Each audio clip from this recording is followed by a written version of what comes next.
Hey guys, over the last 12 years that I've been involved in dating coaching and online dating coaching and working on developing men's self-esteem, I've noticed a definite increase in the amount of men who are feeling frustrated and angry with women. If you're watching this video, there's a good chance that you may be in that boat, starting to feel really angry and annoyed and frustrated at women. So much so that we have groups like Men Going Their Own Way, Red Pill Movement, and all these sort of movements are starting to arise, catering towards men who are feeling angry and frustrated at the world as it is today. But today what I want to do is I want to position a totally different concept. I want to say maybe it's not specifically women's fault. Maybe there's something else going on that's changed in our modern day. And I'm going to talk to you about 3 reasons why I think men are getting so frustrated and hard done by in the dating game. 2 of which are based on the choice paradox, which is inspired by a book called The Paradox of Choice by Barry Schwartz, whose name I conveniently forgot and just cut in. Anyway, enjoy the video. Keep watching. So I want to run a thought experiment with you guys. I don't know if you've ever gone out to get a new credit card, but let's pretend you're in the market for a credit card. Let's pretend in this world there are 2 banks that you can choose from, and each bank has a credit card they have on offer. It's pretty easy to go onto both banks' websites, get a list of the features that they offer on each credit card. You look at a list of all the features, the interest rates, the special features, the monthly fees, all that kind of stuff. You go through exactly what the features of each credit card has, and it's really easy to pick the one that suits you best. When you have a decision of 2 things like that, 2 options, it's really easy to choose one and know for certain that you've made the best choice. But our mindset in the world is that the more options we have, the happier we'll be, because if we have more options, we have a better chance of getting the very best thing for us. But in truth, in reality, this almost never plays out. And the choice paradox, and what I'm going to explain to you today, is some of these reasons. So if you think about going for a credit card, imagine that instead of 2 banks with 1 card each, you have 10 banks, each offering 6 different types of credit cards. So that's 60 different credit cards you now have to assess. For most of us, the task of trying to fairly assess every credit card against every other one is daunting. In fact, I'm willing to bet that none of you, maybe one of you and all my viewers have done this. We've literally gone through every single credit card, looked at every single specific feature, and tried to compare. No, you don't do that, right?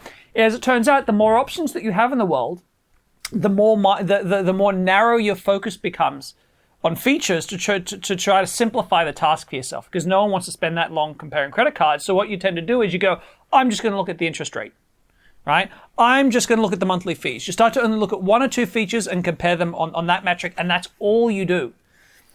Now, this is it's a human nature thing to simplify a complex task. It's one of the ways that we use heuristics in our lives to try to simplify complex things. And so what people do is they look at those credit cards and compare them on that metric, and that's it. And what happens invariably is people get caught out that way, because that's where banks, have been using a lot of shady tactics of having hidden fees, hidden this, hidden that, because they know that we have to simplify the task because there's too many options. Banks wouldn't get away with it if there were only 2 options. So the difficulty there is that when we're confronted with a task like that, there's 2 problems. One is we start to narrow our focus and then look at a small number of things. The second is that we very often end up trying to avoid the moment of making the final decision because it's a little overwhelming.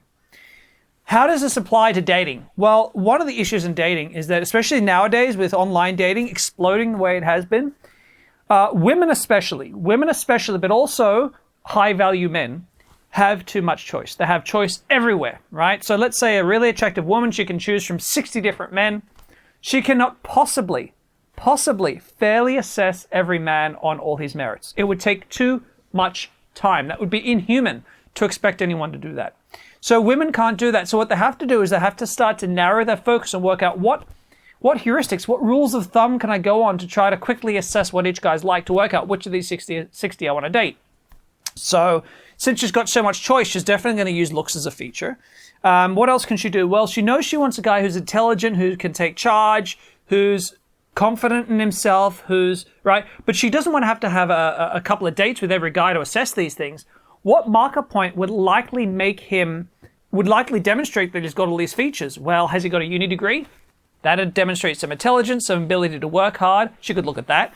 She could look at Does he have a good income? Has he got a good job? Because if he's got a good job, if he's got a, well paid, he's probably good at taking charge. He's driven. He's motivated.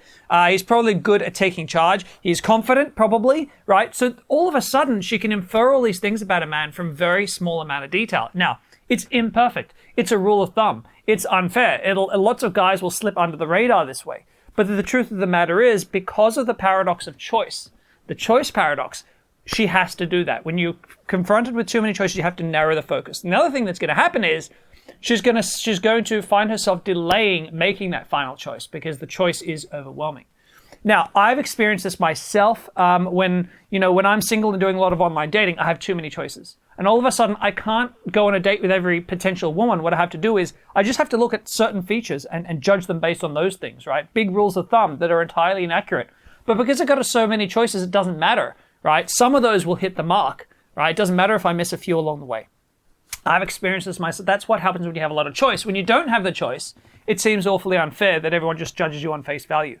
But that's one of the things that's happening. It's happening more and more and more in our current society. And we can't blame women. It's just the choice paradox at play. But I did promise you 3 ways that guys were getting screwed. Here's the second way. There's a famous experiment with a group of, I believe it was art students at a university. And the students had to produce 3 artworks in their final year. And the university said, look, we want to put your art on display here and keep it at the university because you've all done such a fantastic job. But what we want to do is we want to let you take one of them home to keep, and we'll keep the other 2 and put them on permanent display.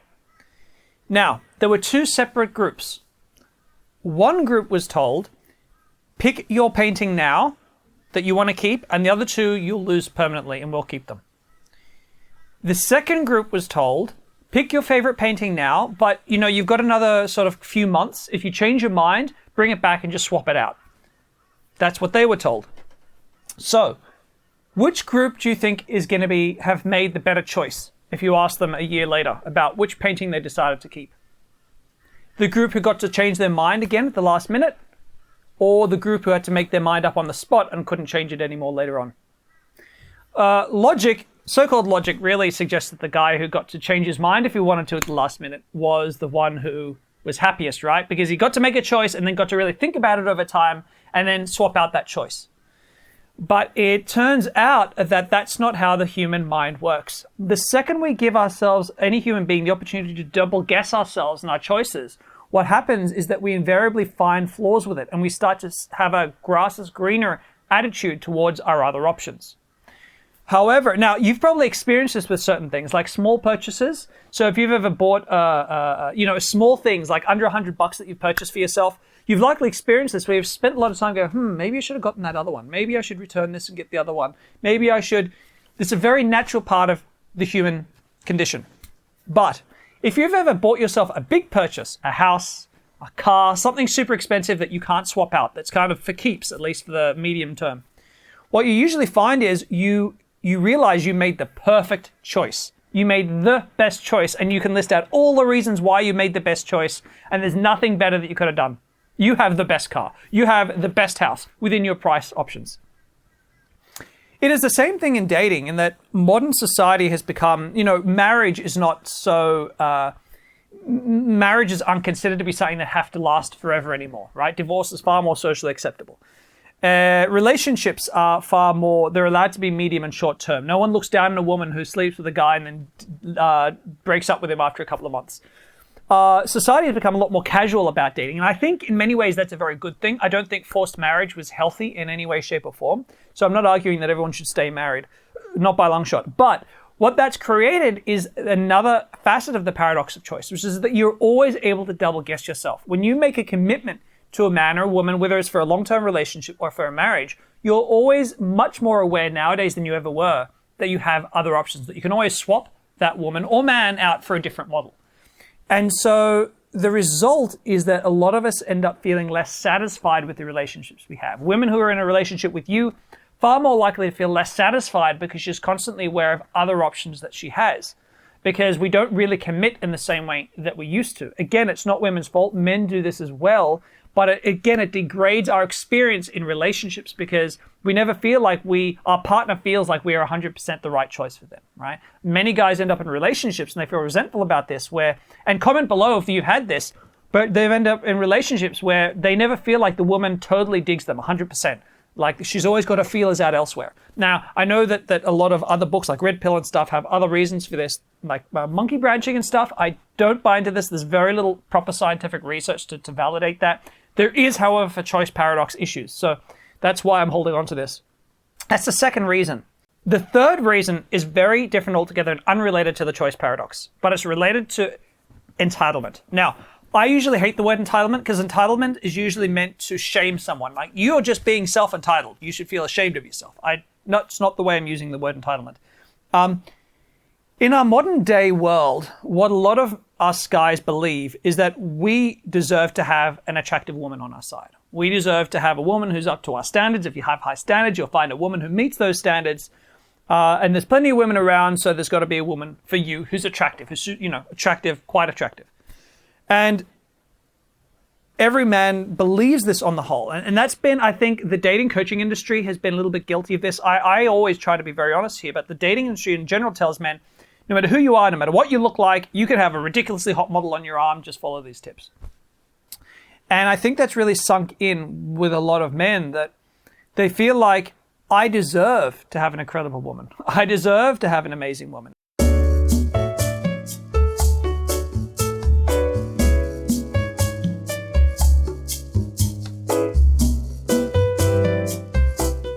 And that's been the message that's been fed to us. It's not men's fault. It's not because if you feel like this might be you, I'm not having a go at you. This is how we've been raised. This is how society has taught us to think. And the difficulty here is that we end up thinking that, in the 50s everything was great because every people just married and every guy got a wife who would look after them and things were easier back then. And there are a lot of reasons why things are not quite as we thought. If you go back in time, a couple of things. First of all, men were dying in wars a lot. We have the best male to female ratio, the highest male to female ratio now at any point in any recorded human history. Because historically, way more in the past than ever, men were dying in wars, right? And so there were far fewer men to go around historically than there are now, which means that there's far more competition than there ever was now. What's more is that it can't be, if you don't have a lot to offer women, if you've got, a lot of men who come to me, and again, this isn't an attack on any of you men watching. A lot of men come to me and they say, Damien, women just won't date me because of my race. Damien, I'm just too ugly to get a girlfriend. Damien, I'm not wealthy enough to have a partner. This is what they've read. This is what they've heard. As long as you've got money, as long as you're good looking, you'll get a girlfriend in your life. Every single time, not one exception, when those guys come to me, they have other issues going on internally. And that's what's making them undateable for women. But no one's talking about it. See, for a lot of these guys, it's not just about having money. It's not just about being good looking enough. And no one tells us. So we have this entitlement. If I have those things, I deserve women. But you don't, because very often these men who come to me may have really crippling self-esteem issues. And they oscillate between being really low self-esteem and being narcissistically confident. Not the same as true self-confidence. Or what they have is they have really deep trust issues between themselves and their mother. Right? That's a problem. Or they have a really unhealthy relationship with their sexuality. They have a lot of shame around their sex drive and what they want sexually. Or they are too eager to please. They fall into the nice guy syndrome and they want to please women too much and they're too easy. They just want to get validation. Or they just focus too much on the sexual. So they're all focused on the sexual. They don't really know how to form intimate, close friendships even, let alone relationships with other human beings. They've never learned that growing up. So they're all, this is just a few examples of situations I come across when I meet men who come to me and they just say, Damien, I've got this great job. I have all these people I hang out with, have this interesting lifestyle. Why won't women date me? And you really have to look deep to understand why you're not dateable, because the modern world has told you if you just get these things, you'll be dateable and you deserve women. But you don't deserve women. You get what you deserve. It's very much like that. You will attract to you the types of women who you are capable of attracting. That's why self-development is such a massive, massive part of learning to be more successful with women. That's why I believe so strongly in developing your ability to attract women, because women is a big motivator. And if you use women as your motivator to become a better quality man, you are working on yourself and becoming a better quality man for all parts of your life, not just for women. That's why I'm such a huge advocate of it. So I hope this video wasn't much of a rambling, but this is what I see as the reason why so many men are getting frustrated today. Now, if you'd like some better understanding about yourself and who you are, I highly recommend you check out my online dating personality test, where I look at 16 different parts of your personality.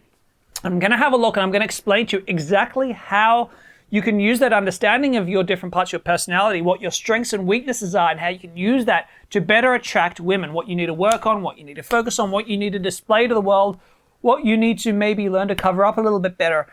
These are the things about yourself that are highly useful to understand. And so click up here in the link to check it out right now.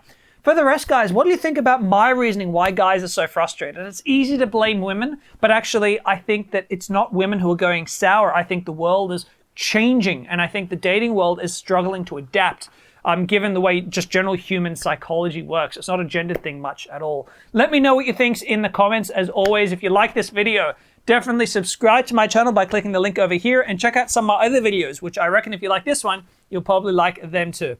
I'm Damien. Stay safe. Take care.